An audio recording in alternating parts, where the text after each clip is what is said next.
Hi everybody, welcome. Just here in the studio, just in the process of pulling some handles, so I thought I'd bring you in on it quickly. It's old material we're going over, but you know, it's like, it's so important to know how to do it, isn't it? So yeah, so I'm taking here a piece of clay, I don't know, 3/4 pound, whatever it is, something like that. Don't have too much clay, because you'll find when you hold it to pull it, it gets your shoulder muscle. Okay? Yeah. So yeah, just pulling it down, make sure you pull right off the end of the piece. Okay? Don't pull and sort of stop here. You want to go right off the end. Okay? And you'll notice my pulling technique is a sort of varied posture, like this, like this, like this.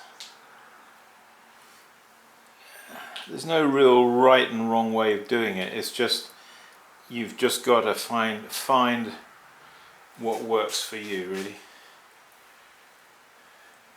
Yeah, nice evening, the sun is out, finally.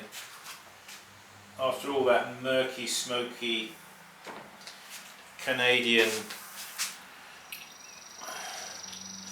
weather that was coming down, it's finally the sun has come out. So yeah, it's the date, I don't know exactly what the date is, sometime in July. Could be the 19th of July actually. I don't really pay too much attention. Well, you know.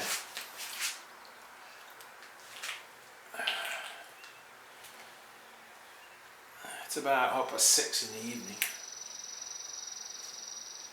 Yeah, so you'll find that when you get into doing this handle pulling, at first it is kind of irksome and difficult, and you don't know quite how much grip to give it, how much to pull it, what pressure to apply. Just make sure you keep it wet, because if you don't, it's going to pull off in your hand, you see. So I've just got like, over there I've got like 10 tankards like this style of tankard, which are ready to do. And I haven't seen you guys for a while, so I thought, let's just do a video. I think the last video I did was quite a while ago. I was about to head out to Boston to do a workshop up there, but I never went. I never even left. The reason being, I got so tired leading up to going, with the firing of the kiln, and it just took it out of me, you know. And I come the morning when I was due to leave, which I think was the 14th of June, I didn't sleep well that night, and it was pouring with rain, and I thought, gosh, I've got at least 8 hours of driving to get to Boston to teach this, well, not to teach, but to demonstrate with Tomu Hamada. You know, I thought, if I'm feeling like I'm feeling now, and I haven't even set forth, what on earth am I going to feel like when I get up there tonight? I'm going to be like a wreck come tomorrow. So I thought, don't torture yourself. You can just cancel it. It's not actually the end of the world.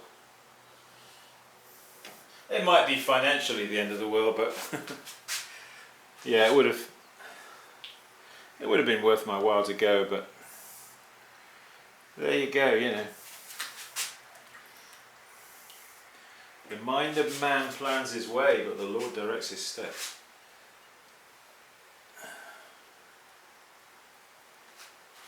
So, yeah. So how many is that? 1, 2, 3, 4, 5, 6, 7, 8, 9. That's 9. Are we in the picture? Are we in the picture?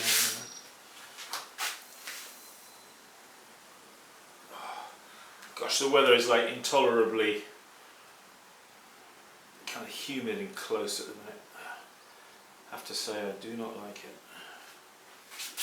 These Pennsylvania summers, but of course that's nothing, is it? Compared to some of the people who live down further south and what they have to endure. I don't know how they cope with it. I really don't. I'd have to actually, you know, I like a dry climate really, not a humid climate.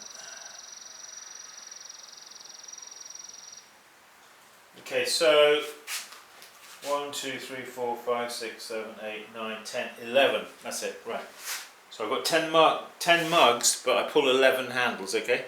Always do one extra.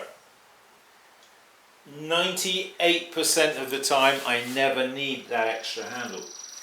But it's so easy just to pull one extra when I'm at this stage, then to find myself one handle short when I get to putting the handles on. If I find I'm one handle short, that is a real hassle. It means I've got to get all the clay out again, get another bit of clay just to pull one handle. Much easier to pull one handle now than it is to pull one handle later. Right, I'm just going to go over there, wash my hands. Then we're going to put a handle on that mug.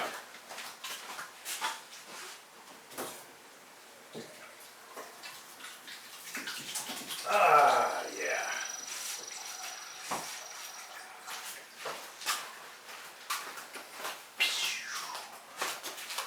Alright, yeah, so actually 2 of these handles I pulled earlier, so they're a little, yeah, with handles. Let me just bring these up to the camera here for you to see. Things to note: the end of the handle here, where I've cut it off with my thumb, that wants to be pretty much at 90 degrees. Okay, at 90 degrees here. So you want to get this a nice 90 degrees to the length, if you see what I mean. Just remember that. Yes, come and join us on a workshop. I don't know what's happening, but I have a very, very busy fall workshop season, so much so that I've added a new workshop to my workshop schedule. That's workshops here in this studio for September the 2nd and 3rd, okay? So check that out if that's something that, at the moment that workshop's wide open. I don't have anybody on it because you've only just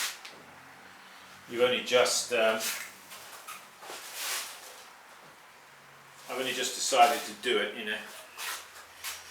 Because I had a number of people who wanted to come, and I was thinking, gosh, I can see we're going to be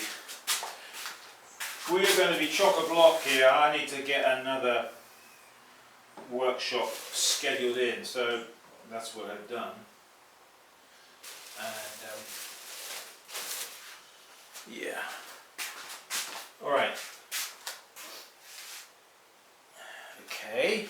So as always, there's a bevel on the bottom here. Now always throw your pots, always throw your pots and make sure you put a bevel or an undercut with a stick. Okay, just makes it so easy to just thumb it off. I was talking to a lady in our local craft show here she had some pots there, and in these craft shows, you know, or not necessarily a craft show, but these sort of big markets that they have here in the summer, there's always a lot of potters, you know. And there was one lady there who had some pots. Gosh, I mean, they would come down and it was like a real sharp corner on the bottom. And I said to her, you know, you really ought to. She probably thought to herself, well, who the heck are you, you know? I didn't tell her who I was. I just doesn't matter. I just said, look, you know, you should break the corner always break the corner at the bottom of your pots with a decent 45-degree bevel. It's going to make it so much easier later for thumbing off, but also a broken corner is a much stronger corner than a sharp corner. Just remember that. Alright, so here it is. We are going to just scratch here at the top where the attachment is going to go, and I'm going to also scratch just below there. Now you don't have to do that. For years I never did it, but I just come to the conclusion. Maybe it was an inspired thought. But I just come to the conclusion, well, why not? You know, I mean, it's not going to hurt, is it? And if anything, it's only going to make it stronger, so why not do it? As I'm already there, it's a bit like the handles. While you've got everything out, we'll pull an extra handle. Well, while I'm already there, I'm there, you know. Might as well just prepare the bottom and get it keyed on and attached decently at the bottom as well. Well, that was my logic. Okay, so a couple of fingers behind the lip, apply some pressure, not too much, with the handle, and twist it and just sort of offer it up and just give it a bit of pressure. And then make sure you are always working on a banding wheel, okay, when you do this, especially if you're a bit of a novice at doing this kind of thing. And even I do it, you know. I guess I'm still a novice, but well, the longer we do this game of pottery, and the more you know, the more you realise you actually don't know, and the more you've got to learn, you know. Alright, so I pulled it down a few times. That's just to freshen the handle up. Now taking it by the end here, and now bring the pot back to the vertical, like that, but support the, you see, like that. Just like that. Just bring it round, let it just come round naturally, you see. Now a little bit of finishing off is sometimes required here at the top, like this. Okay. As you get better at doing handles, the tendency when you're learning is you tend to overwork everything, you know. Everything is over touched, over smoothed, you can't stop touching it, tinkering with it, you know. But as you get better at doing it, this is the good news. As you get better at doing it, you get much quicker. Okay, a little pressure there, and whoop, take that away. Now down here at the bottom with these, I'm not doing those fish tails. Currently I'm doing a different kind of finishing technique here, where I just kind of round this over like this. Don't know if you can see that there, but and then I have a maybe I'll go and get it and we'll do it. Where is it? It's over there, isn't it? Yeah. I tend not to do it right at this stage because, well, actually I could show you on this one, because here's a mug. You see, that's going to become that basically. Now, if you can see, you can see what I've done down there at the base of the handle. I have a little seal that I impress in there, yeah, down there. This is a nice little mug, that, isn't it? That came out of the, I think, came out of the last find. Yes, so in my box here. So I've just got, in this case, a little piece. So always make your own seals. I've just got a piece of rolled up clay like that, you see. It's flattened and then rolled up on itself and then bisque fired, you see. So we can take my seal Try and get out of the habit of scratching your name all across the bottom. It's very...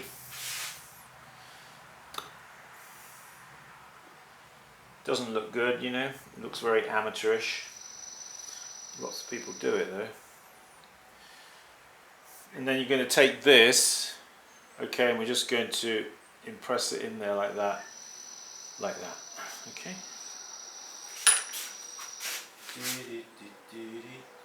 And then what I'll do is I'll get a yogurt container.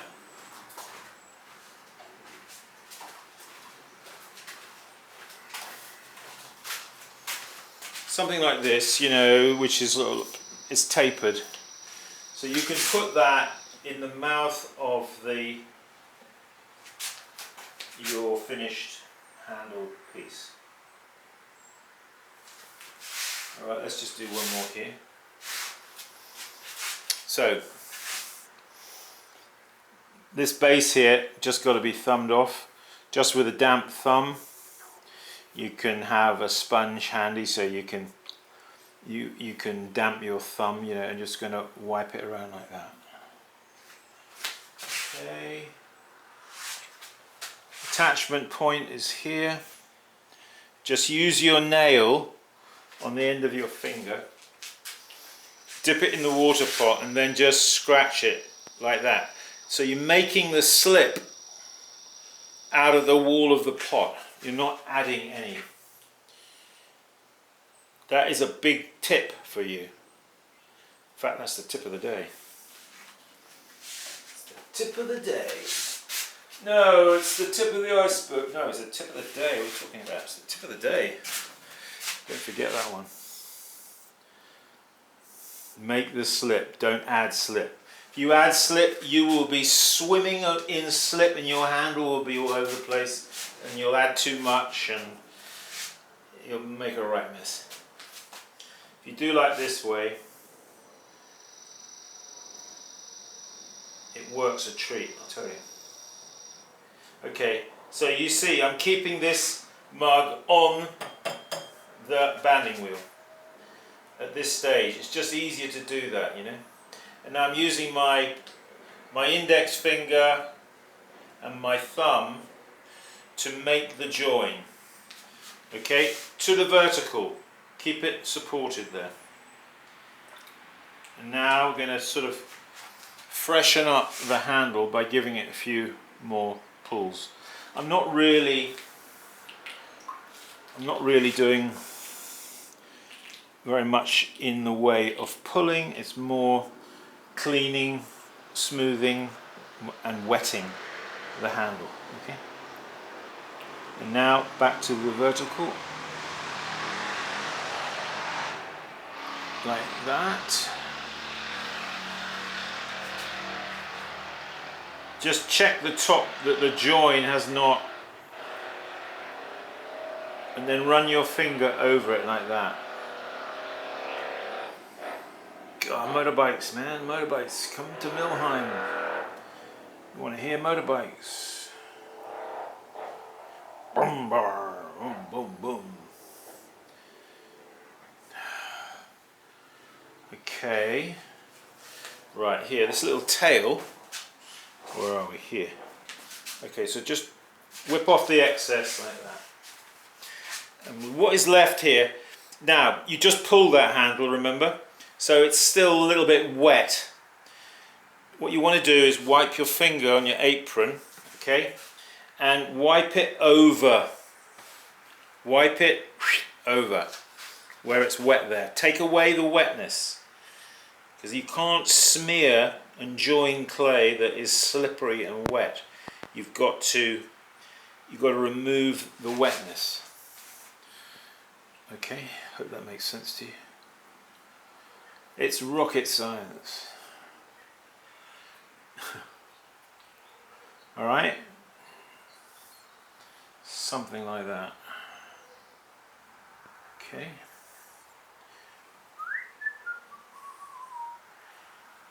Right. Okay. Well, when you're happy with it, while we're here, you see, we're going to stick my seal. Make yourself a seal. Okay. Don't be lazy. Don't be a scratcher.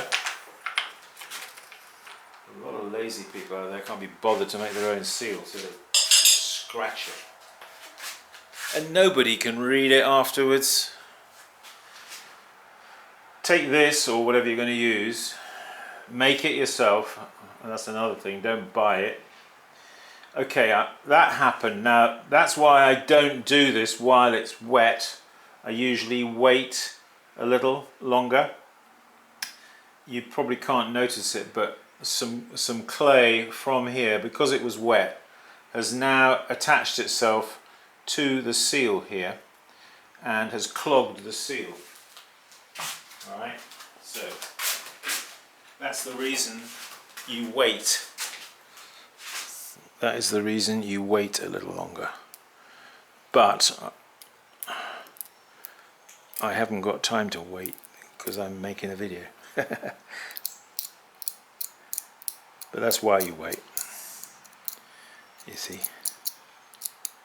If that happens, just take your pin tool and just clean it out, you know, and wait. But I wanted to demonstrate it, you see, for you. But in the process of demonstrating, I'm also can show you at the same time why you need to wait. You see, there it is. So it's sealed there. It's got that seal on it there.